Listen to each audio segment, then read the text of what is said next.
जुनून जिन में होता है ना, उन्हें रिसोर्सेस की ज़रूरत नहीं है। वो कूड़े में भी अगर पैदा होता है ना तो वो कल का हीरा बनेगा। कूड़े में कुछ नहीं है उसके पास में, ना छत है, ना घर है, ना कपड़े हैं ढंग के, बासी खाना खा रहा है, एक एक हफ्ते का खाना। लेकिन कल जाकर वो इंजीनियर बनेगा, वो साइंटिस्ट बनेगा, वो डॉक्टर बनेगा। क्यों? उसमें बर्निंग डिजायर है, जुनून है उसके अंदर। यही लोग कामयाब होते हैं। आप राजा महाराजा घरों में भी पैदा होते हैं ना, सारे फैसिलिटीज है, यूनिवर्सिटीज के प्रोफेसर्स आपके घर आते हैं ट्यूशन पढ़ाने, आप कुछ नहीं कर सकते हैं। क्यों?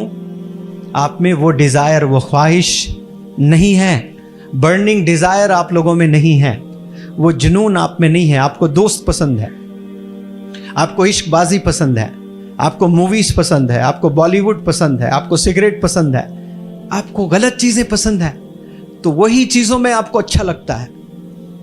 और जो नौजवान बच्चों को पढ़ाई अच्छी लगने लगे, पढ़ाई से इश्क हो जाए, तो फिर वो बंदा कहीं से कहीं निकल जाएगा इंशाल्लाह। तो यहां डिजायर की बात हो रही है, इंटरेस्ट की बात हो रही है, पैशन की बात चल रही है।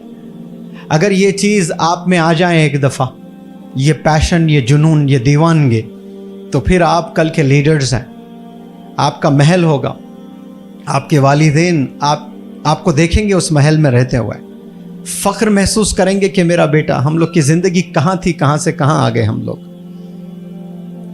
ये नौजवान बच्चों में ये थॉट्स क्यों नहीं आ रहे? नहीं आ रहे, बात समझ में आती। इसलिए नहीं आ रहे क्योंकि उनको वो माहौल ही नहीं मिला है, उन्हें कोई बोलने वाला ही नहीं मिला है, उन्हें कोई टीचर नहीं मिला है, कोई मेंटोर नहीं मिला है, कोई गाइड नहीं मिला है, कोई रहबर नहीं मिला बताए कि ये रास्ता देखो बेटा, ये सही रास्ता है। ये नहीं मिलने की वजह से गुमराह है। लेकिन आप लोग क्या फॉर्चुनेट नहीं है जो इस महफिल में बैठे हैं, जो डूज डोंट्स बताया जा रहा है आपको, सही क्या है गलत क्या है आगाह किया जा रहा है आप लोग को। ये सुनने के बाद, आपकी कानों ने इन बातों को सुना है, ये सुनने के बाद भी आप फैसला नहीं करते हैं अपने मुस्तकबिल बनाने का फैसला, तो फिर आप मुर्दा इंसान हैं, आप जिंदा नहीं हैं।